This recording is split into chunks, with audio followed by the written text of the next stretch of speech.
छाया, मैं कुछ दिनों के लिए दूसरे शहर जा रहा हूँ। आकाश, कुछ दिन पहले तो हम यहाँ शिफ्ट हुए हैं और तुम फिर ऐसे अकेले छोड़कर काम से जा रहे हो। अरे तो नया शहर है, घूम आया करना, और मैं कॉल करता रहूंगा। ठीक है, मैं रोकूंगी तो रुकोगे थोड़ी ही। तुम फिर शुरू मत हो छाया, ये मेरा काम है। ठीक है, मैं अपना सामान लगा देती हूँ, बस अपना ख्याल रखना। आकाश अगली सुबह दूसरे शहर के लिए निकल गया। अपना काम खत्म करके जब वो लौटने लगा, अचानक मौसम खराब हो गया और बारिश की वजह से रास्ता बंद हो चुका था। आकाश को मजबूरन फिर से एक दिन वहां रुकना पड़ा। अपनी बोरियत को दूर करने के लिए वो बाजार की ओर निकल आया। पास में ही छोटा बाजार लगा हुआ था। आकाश आधा बाजार घूम चुका था, तभी वहीं उसे एक काफी बुजुर्ग आदमी निराश बैठा दिखा।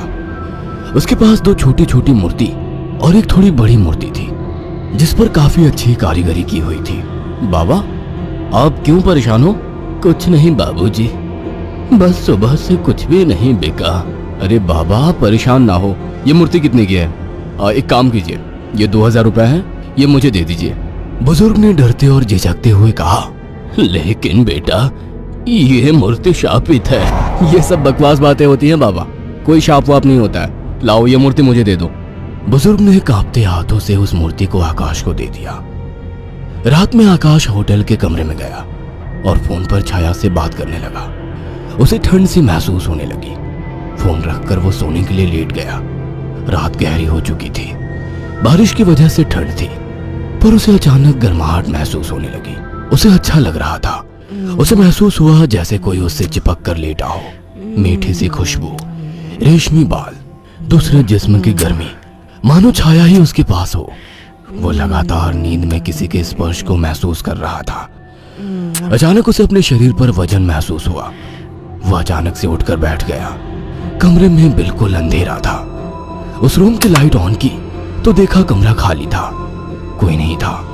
कमरा ठंडा था पर उसे पसीना आ रहा था। अगले दिन सुबह वो जल्दी होटल से निकल गया और शाम होते होते घर आ गया। छाया को फोन किया तो पता लगा वो माँ के यहाँ गई है, आज ही आने वाली है।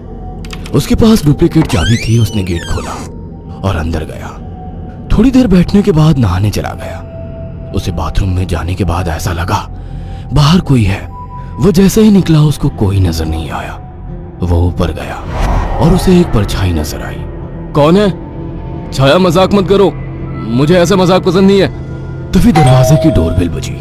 जाकर देखा तो छाया थी। आकाश उसे देखते ही खुश हुआ और उसे गले लगा लिया। तुम सही वक्त पर आ गई, मुझे लगा कोई ऊपर है। ऊपर कौन है? मेरी कोई सौतन ले आए हो क्या? कैसी बात करती हो? अच्छा छोड़ो, मैं कुछ खाने का बना लूं, फिर बात करते हैं। हाँ ये ठीक है, मुझे ही भूख लगी है। अच्छा ये देखो कितनी सुंदर मूर्ति है। खाने के बाद वो अपने दोनों कमरे में प्यार की बातें करते हुए अपने निजी पलों के आनंद में लीन होकर सो गए। मगर आधी रात को आकाश को वही खुशबू स्पर्श महसूस हुआ। उसे लगा छाया को आज ज्यादा ही प्यार आ रहा है और वो जो कर रही है करने दो। छाया इस बार काफी उत्तेजित लग रही थी। आकाश को भी आनंद आ रहा था। अंधेरे में छाया ने आकाश के सारे कपड़े उतार दिए और पागलों की तरह उसके जिस्म को चूमने लगी। आकाश भी पूरी तरह से उत्तेजित हो गया था। छाया की गरम गरम सांसें आकाश को पूरी तरह से पागल बना दे रही थी और वासना का खेल चरम सीमा तक पहुंच गया। कुछ ही पलों का वासना का वेग लंबी लंबी और गहरी सांसों के बीच शांत हो गया। सुबह आकाश ने देखा छाया जाग चुकी थी। छाया चाय लेकर आकाश के पास आ गई। उठो, चाय पी लो।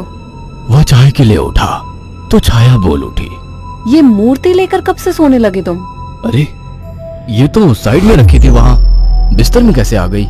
आ गई होगी। एनीवे, चलो तैयार हो जाओ, ऑफिस जाओगे ना?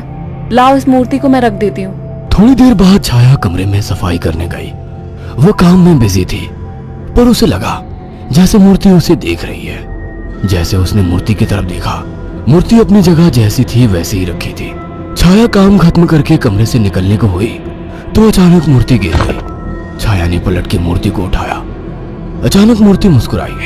छाया डर गई और मूर्ति हाथ से छूट गई। डरते डरते उसने मूर्ति को उठाया तो उसने देखा वो सामान्य थी।